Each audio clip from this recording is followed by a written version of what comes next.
Good evening my dear students. जैसा कि आप सभी जानते हैं कि आज बिहार में एसटेट का रिजल्ट घोषित कर दिया गया है। समवॉट 13,000 के अराउंड बच्चों ने एसटेट को क्वालिफाई किया है।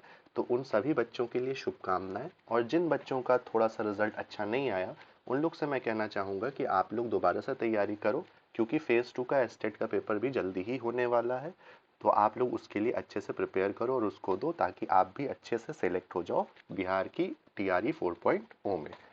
चलिए, तो अब हम लोग बात करते हैं आने वाले एग्ज़ाम की, जो कि जैसा कि आप सभी जानते ही हैं, बिहार द्वारा बीपीएससी द्वारा बेसिकली ये घोषित किया गया है कि टीआरई 4.0 की परीक्षा जल्दी ही होने वाली है। और उनके द्वारा ये भी बताया गया है कि 6 to 8 में 26,000 वैकेंसीज और 11-12 में 2,000 प्लस वैकेंसीज आने की संभावनाएं हैं। तो चलिए, इसी से रिलेटेड आज हमारा वीडियो है ये, जिसके बारे में हम लोग आज आपसे डिस्कस करना चाहेंगे। तो ये हमारी कुछ एजेंडाज हैं जिसके बारे में हम लोग आज इस वीडियो में डिस्कस करेंगे कि वैकेंसी के बारे में क्या खबर है, कौन कौन लोग इस भर्ती प्रक्रिया में पार्टिसिपेट कर सकते हैं, कौन कौन एलिजिबल हैं, सिलेबस क्या होगा, और उसी के साथ साथ हम लोग डिकोडर्स की टीम की तरफ से आप सभी को क्या चीज़ें ऑफर करी जाएंगी उसके बारे में भी हम लोग यहाँ पे डिस्कस करेंगे। तो सबसे पहली बात, एग्ज़ाम के बारे में जो न्यूज़ थी वो ये थी, पेपर कटिंग्स में भी आप सभी लोगों ने अभी तक देख ही लिया होगा कि 6 to 8 में 26,000 प्लस वैकेंसीज आनी है। और वैसे ही 11-12 की अगर हम बात करते हैं तो वहाँ पे भी पीजीटी की 2,000 प्लस वैकेंसीज आने की संभावनाएं हैं। ठीक। और दूसरी बात, एक्सपेक्टेड डेट्स की बात करें तो जैसा कि आप जानते ही हो कि आज स्टेट का रिजल्ट आउट हो चुका है। तो मोस्ट प्रोबेबली, अगर बिहार का आपको पिछला सिनेरियो पता ही है कि उन्होंने 15 दिन के भीतर ही फॉर्म भरवा के और एग्ज़ाम भी करवा लिया था। तो इस चीज़ से आप वाकिफ़ रहो कि जब भी इनका फॉर्म आएगा तो वैकेंसी प्रक्रिया जल्दी से शुरू होके और ये लोग जल्दी से ज्वाइनिंग भी करा लेंगे। ठीक है। तो मोस्ट प्रोबेबली जो हम लोग की तरफ से ये अनुमान लगाया जा रहा है वो ये कहा जाता है कि मान के चलिए कि जनवरी में या तो फर्स्ट वीक या तो मोस्ट प्रोबेबली एंड तक जनवरी के आपका एग्ज़ाम होने के पूरे चांसेस रहेंगे। ठीक है। बहुत ज़्यादा वैकेंसी है, आप लोग ये खुद भी देख सकते हो कि 13,000 लोगों ने ही एस्टेट क्वालिफाई किया है। वैकेंसीज आपके पास 26,000 हैं। तो आप ये समझ लो कि बच्चे कम हैं, वैकेंसीज ज़्यादा हैं। तो आप लोग को अच्छे से तैयारी करनी है। ठीक है। आप मिनिमम क्राइटेरिया को पास भी अगर कर जाते हो तो आपका आसानी से यहाँ पे सिलेक्शन हो जाएगा। अब एलिजिबिलिटी की बात करते हैं तो बीटेक बी जो कंप्यूटर साइंस से किए हों, बीएससी एमएससी किए हों, बीसीए एमसीए किए हों या पीजीडीसीए करे हों, और उसमें आपके 50% अगर आपके अंक आ रहे हैं तो आप इस भर्ती प्रक्रिया के लिए एलिजिबल हो जाओगे।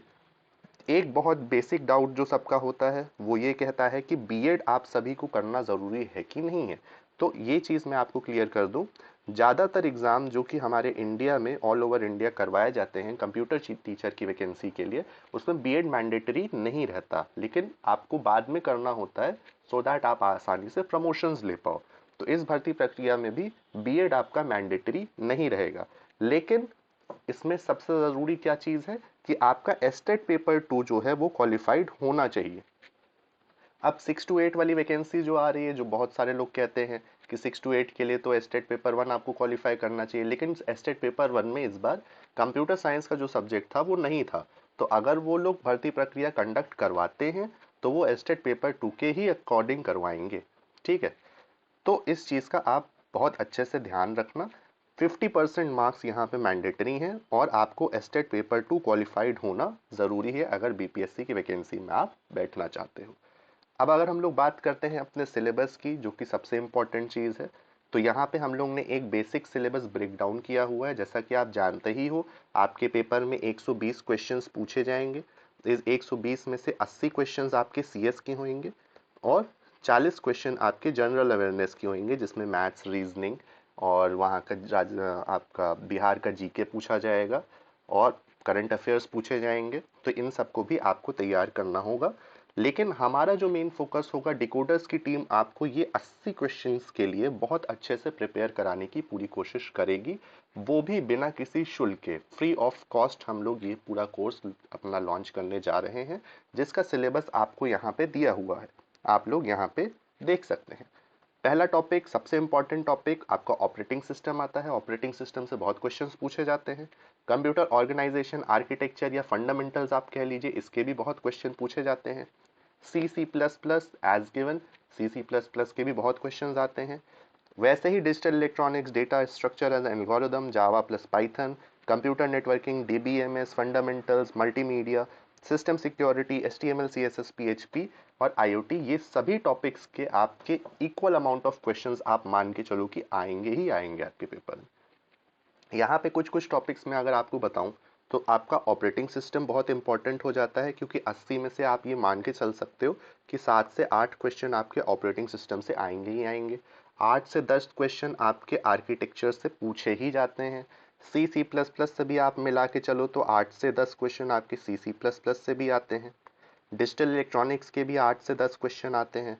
डेटा स्ट्रक्चर एल्गोरिदम के भी 8 से 10 क्वेश्चंस तक आने की संभावना होती है, लेकिन क्योंकि ये सी के साथ मर्ज अप हो जाता है तो मान के चलिए यहाँ से आपको 4 से 5 क्वेश्चंस देखने को मिलेंगे। ठीक, जावा पाइथन की अगर हम बात करते हैं तो पिछले पेपर्स में जैसा कि देखा गया है तो यहाँ से ज़्यादा क्वेश्चंस आपके नहीं पूछे गए, मान के चलिए 3 से 4 क्वेश्चंस यहाँ से पूछे जा सकते हैं। नेटवर्किंग बहुत इंपॉर्टेंट टॉपिक है, यहाँ से भी 8 से 10 क्वेश्चन आपके पूछे जा सकते हैं। ठीक, DBMS is also another very important paper, lengthy paper जिसको हम कहते हैं, यहाँ से भी आपके 8 से 10 क्वेश्चन आते हैं। ठीक, फंडामेंटल्स मल्टीमीडिया से बात करें तो 3 से 4 क्वेश्चन आपके बन सकते हैं। सिस्टम सिक्योरिटी से बात करें तो यहाँ से भी आपके 4 से 5 क्वेश्चन के आसपास बन सकते हैं। HTML, CSS, जावास्क्रिप्ट या PHP आप कह लो तो यहाँ से भी आपके 6 to 7 क्वेश्चंस यहाँ से बन सकते हैं और IoT से आपके 3 से 4 क्वेश्चंस बन सकते हैं। तो ये आप देख सकते हो, ये हमने आपको यहाँ पे एक ब्रेकअप बता दिया कि मोस्ट इंपॉर्टेंट टॉपिक्स आपके क्या क्या हैं। अगर हम ध्यान से देखें तो यहाँ पे आपका ऑपरेटिंग सिस्टम बहुत इंपॉर्टेंट है, आर्किटेक्चर बहुत इंपॉर्टेंट है, C C plus plus, digital electronics, data structure, computer networking, DBMS, ये टॉपिक्स कुछ जो 6 टॉपिक्स हैं, 6 पेपर हैं, ये आपके बहुत इंपॉर्टेंट पेपर हैं। इसमें से मैक्सिमम अमाउंट ऑफ क्वेश्चंस आपके पेपर में पूछे जाते हैं और ऐसा नहीं है कि बहुत हाई लेवल के क्वेश्चंस पूछे जाएंगे। It will be just a basic question, सब बेसिक क्वेश्चंस ही रहेंगे। अगर आप लोग एक बार ढंग से पढ़े रहोगे तो आसानी से आप इस पेपर को अटेम्प्ट कर सकते हो। लेकिन हाँ, एक चीज़ आपको ध्यान रखनी है, पेपर का लेवल बेसिक आता है, जिस कारण से आप मान के चलो कि 90 प्लस आपकी 120 में से कट ऑफ यहाँ पे जाती है for general candidate, minimum 90 plus. तो आपको उस अकॉर्डिंग अच्छे से प्रिपेयर करने के चलना होएगा। अब इन्हीं सब पेपर्स को अगर हम ध्यान से देखना चाहें तो मैंने यहाँ पे सभी पेपर्स का एक सिलेबस मेंशन कर दिया है, आप आसानी से यहाँ पे देख सकते हो। ऑपरेटिंग सिस्टम में ये आपका सिलेबस ब्रेकआउट है, जिसमें process management, memory management, file system, input output system, security and protection, concurrency, distributed systems and real time systems के बारे में आपसे पूछा जा सकता है। जिसमें से सबसे इंपॉर्टेंट अगर मैं बताऊं तो मेमोरी मैनेजमेंट आपका बहुत इंपॉर्टेंट हो जाता है, प्रोसेस मैनेजमेंट बहुत इंपॉर्टेंट हो जाता है, file system, input output system, ये सब टॉपिक्स आपके यहाँ पे बहुत इंपॉर्टेंट होते हैं। अब इसके बाद अगर हम बात करते हैं तो बाकी के नीचे के जो टॉपिक्स हैं आपके 4 टॉपिक्स, इसमें से बहुत ज़्यादा क्वेश्चंस आने के चांसेस नहीं होते, क्योंकि ये थोड़ा सा आपके डिफिकल्ट टॉपिक्स होते हैं। तो यहाँ पे अगर इन पोर्शंस को आप थोड़ा सा स्किप भी कर जाओ या एक बार रीडिंग कर लो तो वहाँ से आपका काम चल सकता है। नेक्स्ट टॉपिक पे चलते हैं तो ऑर्गेनाइजेशन एंड आर्किटेक्चर, आपको बेसिक सब चीज़ यहाँ पे जाननी ही होगी। कंप्यूटर ऑर्गेनाइजेशन एंड आर्किटेक्चर आपका कंप्यूटर फंडामेंटल को भी कंसिस्ट करता है, ठीक, क्योंकि यहाँ पे आर्किटेक्चर की बात होती है। तो CPU, मेमोरी, इनपुट आउटपुट, सब सिस्टम्स, कंट्रोल यूनिट्स, इन सब के बारे में आपको जानना नेसेसरी है। गेट्स के बारे में आपको जानना ज़रूरी है, मेमोरी हायरार्की के बारे में जानना ज़रूरी है, पाइपलाइनिंग के बारे में, कौन कौन से आपके रिस्क और सिस्क आपके कंप्यूटर आर्किटेक्चर्स होते हैं माइक्रो प्रोसेसर्स के, तो इन सब के बारे में सब चीज़ आपको जानना बहुत ज़रूरी है। तो इस केस में आपका कंप्यूटर ऑर्गेनाइजेशन एंड आर्किटेक्चर भी बहुत इंपॉर्टेंट पेपर हो जाता है। DBMS की बात करें तो DBMS एक कोर पेपर है, डेटाबेस मैनेजमेंट सिस्टम जिसको हम कहते हैं। तो यहाँ से भी आपके बेसिक DBMS के कॉन्सेप्ट्स पूछे जा सकते हैं, SQL पूछा जा सकता है जैसा कि आप देख ही सकते हो। उसके अलावा डेटाबेस सिक्योरिटी, एसेट प्रॉपर्टीज के ऊपर एस्टेट में भी बहुत क्वेश्चंस पूछे गए थे। तो ये सब चीज़ें आपको अच्छे से पढ़ के चलनी है। इसके अलावा इमर्जिंग ट्रेंड्स के बारे में भी पूछा जाता है, like no SQL, MongoDB, cloud database, इन सब के बारे में भी, ये क्योंकि आजकल के ट्रेंड है तो इसके बारे में भी बहुत ज़्यादा पूछा जा रहा है। इसके बाद अगर नेक्स्ट देखें तो कंप्यूटर नेटवर्किंग। नेटवर्किंग बहुत इंपॉर्टेंट पेपर है, इसमें से बहुत क्वेश्चंस पूछे जाते हैं और ये बहुत लेंदी पेपर होता है, क्योंकि इसमें आप मान के चलो कि आपका इलेक्ट्रॉनिक्स वाला पोर्शन भी आ जाता है और कंप्यूटर साइंस वाला पोर्शन भी आ जाता है। तो यहाँ से भी बहुत क्वेश्चंस आपके पूछे जाते हैं। टोपोलॉजी वगैरह इसके बारे में स्टेट वगैरह में भी पूछा गया था, प्रीवियस ईयर पेपर में भी पूछा गया है। OSI आर्किटेक्चर्स के बारे में पूछा जाता है, ट्रांसमिशन मीडिया के बारे में पूछा गया था, इसमें स्टेट में भी पूछा गया था। डेटा कम्युनिकेशंस के बारे में, एनालॉग डिजिटल सिग्नल्स क्या होते हैं, स्विचिंग टेक्निक्स के बारे में पूछा जाता है। ठीक है, तो ये मोस्ट इंपॉर्टेंट टॉपिक्स यहाँ पे हैं, हमने आपको सिलेक्ट करके दिए हैं। IP एड्रेसिंग के बारे में बहुत क्वेश्चंस आते हैं, तो इन सब चीज़ों को आपको बहुत अच्छे से पढ़ना ज़रूरी है। ठीक। फिर डिजिटल इलेक्ट्रॉनिक्स की बात करें तो ये भी बहुत इंपॉर्टेंट पेपर है। सभी पेपर्स यहाँ पे जितने भी हैं सभी बहुत इंपॉर्टेंट पेपर्स है, ये तो आपको बेसिक आने ही चाहिए। क्योंकि आप ये समझ के चलो कि अगर आप 70 नंबर नहीं ला रहे हो आउट ऑफ 80 अपने सब्जेक्ट में, तो आपका सिलेक्शन बहुत मुश्किल हो जाएगा। क्योंकि वो 40 क्वेश्चन जो आपके जनरल अवेयरनेस के होते हैं वो अनप्रिडिक्टेबल होते हैं, उनको आप बता नहीं सकते कि कब कहाँ से कौन सा क्वेश्चन आ जाए, तो वो थोड़ा सा अनप्रिडिक्टेबल जाता है। तो आपको कम से कम यहाँ पे 70+ नंबर लाना ज़रूरी है आपके अपने सब्जेक्ट पे। तो आपको अपने सब्जेक्ट पे कमांड बनाना बहुत ज़रूरी हो जाएगा। और अपने सब्जेक्ट में कमांड बनाना है, यानी कि ये कुछ कोर पेपर्स जैसे आपके हैं digital electronics, DBMS, networking, operating system, C++, data structure, इन सबको आपको बहुत अच्छे से पढ़ना पड़ेगा। ठीक है। अब जैसे डिजिटल इलेक्ट्रॉनिक्स अगर आप एक बार ढंग से समझ लो तो इसमें आपको बहुत ज़्यादा डिटेल में घुसने की ज़रूरत नहीं है। आपको नंबर सिस्टम अगर समझ में आता है तो नंबर सिस्टम आप कन्वर्जन कर ही लोगे, वो तो एक फॉर्मूला है, फॉर्मूला एक एल्गोरिथम है कि कैसे आपको सॉल्व करना है। बूलियन अलजेब्रा आप समझ लोगे एक बार तो दोबारा से आपको उसको पढ़ने की ज़रूरत नहीं है, बहुत कम समय में ये सब चीज़ें आप पढ़ सकते हो। ऐसा कहा जाता है ना कि जनवरी में पेपर है, लेकिन आपके पास स्टिल अभी 2 महीने का कम से कम समय है, तो आप 2 महीने में आराम से सब चीज़ें तैयार कर सकते हो, क्योंकि ये बहुत अच्छा मौका है और इस मौके को आपको गंवाना नहीं है। ठीक है। डेटा स्ट्रक्चर एंड एल्गोरिथम की बात करें तो ये अनदर, यहाँ पे ये आपका सी के ऊपर बेस्ड होएगा, C++ के ऊपर भी बेस्ड क्वेश्चंस पूछे जा सकते हैं डेटा स्ट्रक्चर एंड एल्गोरिथम के बारे में। तो यहाँ पे आपका सबसे इंपॉर्टेंट तो स्टैक क्यू लिंक लिस्ट ही हो जाता है, ट्री और ग्राफ हो जाता है। ठीक है। स्टैक आप जानते ही हो, अगर आप थोड़ा बहुत भी नॉलेज होएगी तो आपको पता ही है कि स्टैक से क्या ही क्वेश्चन पूछेंगे, या तो ऑपरेशंस के बारे में क्वेश्चंस पूछे जा सकते हैं, पुश पॉप ऑपरेशंस के बारे में, या कन्वर्जन्स पूछे जा सकते हैं, pre fix post fix conversion आपकी, या इवैल्यूएशन पूछा जा सकता है। ये आपका फिर क्यू पे चले जाएंगे तो क्यू में सर्कुलर क्यू के ऊपर क्वेश्चंस पूछे जा सकते हैं, कंडीशंस। तो ये सब कुछ फिक्स्ड पैटर्न के क्वेश्चंस हैं जो कि अगर आपको पता होगा तो बहुत आसानी से आप सॉल्व कर सकते हो। किसके ऊपर बेस्ड होता है स्टैक, कौन से कॉन्सेप्ट पे, लीफो पे बेस्ड है, क्यू कौन से कॉन्सेप्ट पे बेस्ड है, फीफो पे बेस्ड है, लिंक लिस्ट हम लोग क्यों पढ़ते हैं, एरे क्यों पढ़ते हैं। अगर ये सब बेसिक चीजें आपको नॉलेज होंगी तो आप बहुत आसानी से पेपर दे सकते हो। सॉर्टिंग कैसे करनी है, टाइम कॉम्प्लेक्सिटीज किस सॉर्टिंग की या सर्चिंग की क्या होती हैं, ये आपको बहुत ज़रूरी है जानना यहाँ पे। ठीक है। क्योंकि बहुत ज़्यादा डिफिकल्ट पेपर नहीं आएगा, क्योंकि ज़्यादा समय नहीं मिलता आपको सॉल्व करने के लिए बहुत सारे क्वेश्चंस। तो आपको ज़्यादा टेंशन नहीं लेनी है, एक बार अच्छे से पूरे सिलेबस को कवर अप करके चलना है। C++ की बात करें, यहाँ पे आपकी 4 प्रोग्रामिंग लैंग्वेजेस दी जाएंगी। C दिया जाएगा, C++ दिया जाएगा, जावा दिया जाएगा, पाइथन दिया जाएगा। ठीक। तो अगर प्रोग्राम्स की बात करें जिसमें आपको कहा जाता है कि आउटपुट आपको निकालना है, आउटपुट निकाल के दिखाओ, तो वो सब प्रोग्राम्स वगैरह जो आपके आएंगे वो C++ के आएंगे। ठीक। अगर आपको प्रोग्रामिंग सॉल्व करनी है तो आपको ऑपरेटर्स के बारे में, कंट्रोल स्ट्रक्चर्स के बारे में, data type variable, function, array, string, इन सब के बारे में आपको नॉलेज होना ज़रूरी है। सिमिलरली C++ के बारे में भी अगर हम देखें तो C++ ऑब्जेक्ट ओरिएंटेड प्रोग्रामिंग पे बेस्ड है। यहाँ पे भी प्रोग्रामिंग समवट C की तरह ही होती है। तो यहाँ पे भी आपको आउटपुट से रिलेटेड कोड्स दिए जा सकते हैं कि आप इस कोड को एग्जीक्यूट कराओ, ड्राई रन कराओ और यहाँ पे इसका आउटपुट निकाल के हमको दो। ठीक। एक्स्ट्रा कुछ कॉन्सेप्ट्स आ जाते हैं C++ के अंदर ऑब्जेक्ट ओरिएंटेड प्रोग्रामिंग के, तो वो आपको देखना पड़ेगा। सिमिलरली आपका जावा पाइथन भी हो जाएगा। जावा पाइथन में भी आपका क्या है, यही ऑब्जेक्ट ओरिएंटेड प्रोग्रामिंग रिलेटेड ज़्यादा कॉन्सेप्ट पूछे जाएंगे। जो चीज़ें जावा और C++ या सी में डिफरेंट होती हैं उससे रिलेटेड क्वेश्चन जावा में ज़्यादा पूछे जाते हैं। जैसे फॉर एग्जांपल कुछ डेटा टाइप्स ऐसे होते हैं जो C++ में नहीं होते, जावा में होते हैं। जैसे आप एक कॉन्सेप्ट ले लो मल्टीपल इनहेरिटेंस का, जो कि C++ में आप इम्प्लीमेंट नहीं कर सकते, लेकिन सॉरी C++ में आप इम्प्लीमेंट कर सकते हो लेकिन जावा में इम्प्लीमेंट नहीं कर सकते। ठीक। ऑपरेटर ओवरलोडिंग है, C++ में कर सकते हो, जावा में नहीं कर सकते। तो ये सारी क्वेश्चन आपके पूछे जा सकते हैं। सिमिलरली पाइथन है, पाइथन से आपका बेसिक कोड्स पूछे जा सकते हैं। बहुत ज़्यादा पाइथन पे फोकस्ड अभी तक नहीं किया गया किसी भी पेपर में, बिहार ओरिएंटेड जो होता है। फिर HTML CSS जावास्क्रिप्ट, यहाँ इस वाले पोर्शन से आपका बहुत ज़्यादा क्वेश्चंस नहीं पूछे गए हैं आज तक।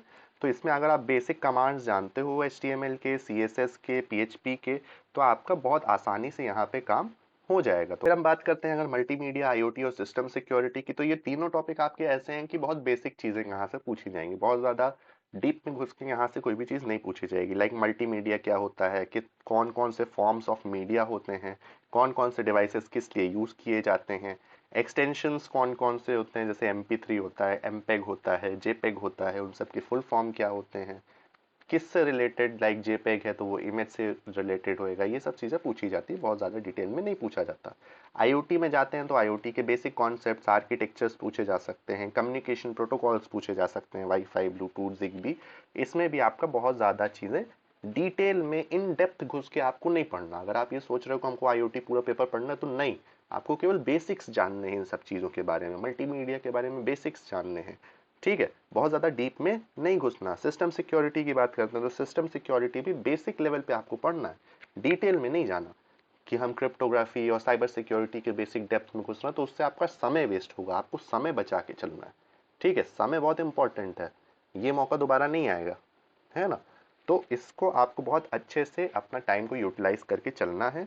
सिक्योरिटी प्रोटोकॉल्स में अगर हम देखते हैं तो फंडामेंटल्स ऑफ सिक्योरिटी क्या होता है, क्रिप्टोग्राफी क्या होता है, इंक्रिप्शन डिक्रिप्शन क्या होता है, CIA ट्राइड्स क्या होते हैं, आपके लॉस क्या होते हैं, लॉस जो आपके होते हैं तो उनके बारे में समझना रहेगा। तो बहुत ज़्यादा यहाँ पे आपको डिटेल में नहीं जाना है, बेसिक बेसिक कॉन्सेप्ट्स आपको समझने हैं, ठीक है।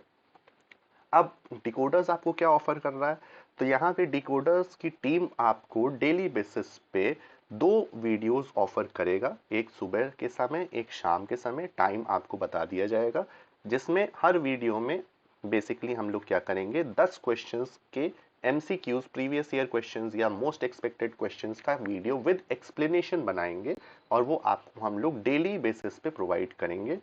हमारा जो बेसिक अनुमान है वो ये है कि हर सब्जेक्ट का, हर टॉपिक का, जैसे ऑपरेटिंग सिस्टम है, DBMS है, इन सब के हम लोग 10-10 वीडियोस आपको 10 दिन के अंदर प्रोवाइड करवाएंगे, सो दैट आपके समवॉट 100+ क्वेश्चंस आपको प्रीवियस ईयर या मोस्ट एक्सपेक्टेड क्वेश्चंस मिल जाएं। और उतना अगर आप पढ़ते हो तो आपका रिवीजन बहुत अच्छे से हो जाएगा, ठीक। और अगर आप पढ़ रहे हो और फिर क्वेश्चंस दे रहे हो तो आपका एक तरीके से मॉक हो जाएगा, ठीक है। तो आप अपने आप को जज भी कर सकते हो विद द हेल्प ऑफ हमारे वीडियोस। और आपकी तैयारी अगर बहुत किसी पेपर की फॉर एग्जांपल नहीं है, आपको समय नहीं मिल रहा, तो आप केवल PYQs देख के भी बहुत सारी चीजें सीख सकते हो, ठीक है, प्रीवियस ईयर क्वेश्चंस या मोस्ट एक्सपेक्टेड क्वेश्चंस।